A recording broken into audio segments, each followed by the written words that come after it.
Good morning, everybody. Good to see you. I had a very good and very thorough conversation with Mr. Akıncı just now. I want to start by saying that I think we all recognize that the situation at this very moment is not optimal. We have a challenge that we need to work with, and it's I discussed with Mr. Akıncı that I think all of us need to reflect on what happened over the last days and to work jointly to see how we can overcome this current situation, which I neither want to overly dramatize, but I don't want to play it down either as small, because we need to deal with it, and important issues have been raised in that context. I am, however, deeply convinced that the two leaders whom I know well will not allow the difficulties of the last few days to overshadow the remarkable progress of the last year. And I have heard and read over the last days a recommitment from both leaders to find a way to get back to where we were only days ago.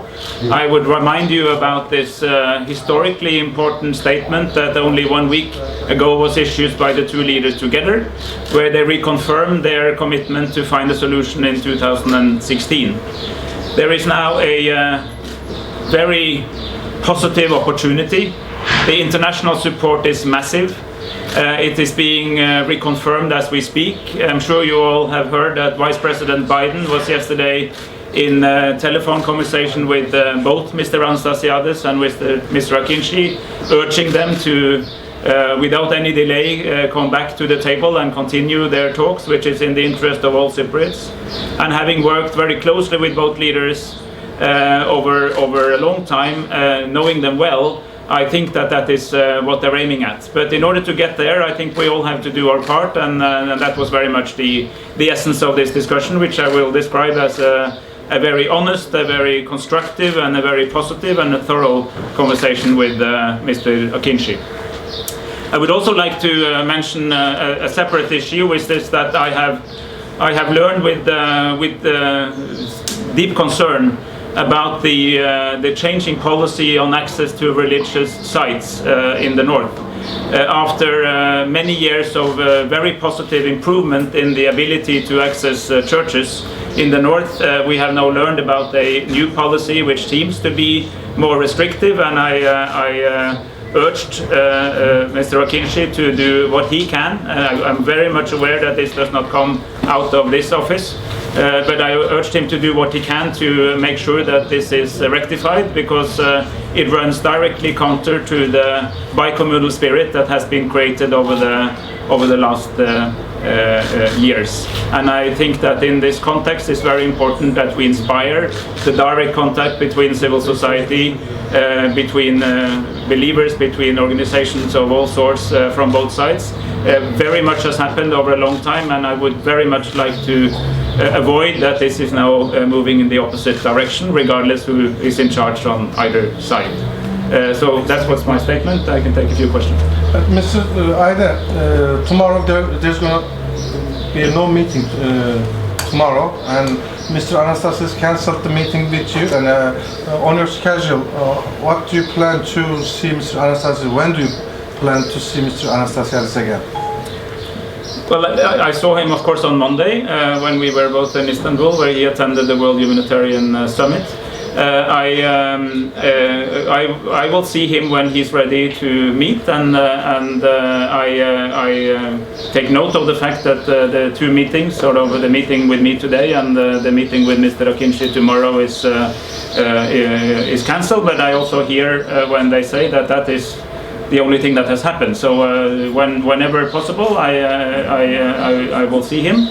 And my general attitude to life is that when you're in disagreement with somebody, the best thing you can do is to talk to them. So I'm ready. Okay, so I'll change my question. How do you think, how you can convince the Mr. Anastasiades to talk to you or come back to the table back? So what really matters now is the process itself, and I have very systematically, and all of you know that in almost every time we've been staying here or on the other side, I have underlined that this is a leader-led process. So it is actually fundamentally up to the leaders to decide when they want to meet. I am not forcing them to meet. I am there to assist when they do meet and when they want to meet. And the international community cannot want peace more than the Cypriots want themselves. But I already said in my statement that knowing both Mr. Anastasiadis and Mr. Akıncı, whom I see as remarkably strong and dedicated leaders, and I would describe both of them as good friends, I am absolutely confident that they are not going to allow the disagreements over the last few days to undermine the remarkable progress made over the last full year. Do you feel pressure because of this crisis? Well, I am, on behalf of the United Nations Secretary General, I am the international custodian of this process, even if it's leader-led. So of course I'm concerned if I feel that the process is in trouble. But again, I will not take away the primary responsibility which lies with the two leaders. We, my team, the international community, a united Security Council, all 15 members of Security Council, the European Union, the World Bank, the International Monetary Fund, the Council of Europe, are all behind us in this process. It's a very united effort, and a united international community hopes to be able to continue to be supportive through our presence, but that does not take away that this is a Cypriot own process. I have when there will be a referendum one day, I have no vote in that referendum. I think most of the people here do, and you have one vote each. But before you get there, you need your leaders to work towards a mutually acceptable solution. And I would like to refer to what was said in the statement that they made just a week ago. They said they were negotiating with the interest of their own community in mind, but that they were also negotiating in what would be in the interest of a future united federal Cyprus, all Cypriots together.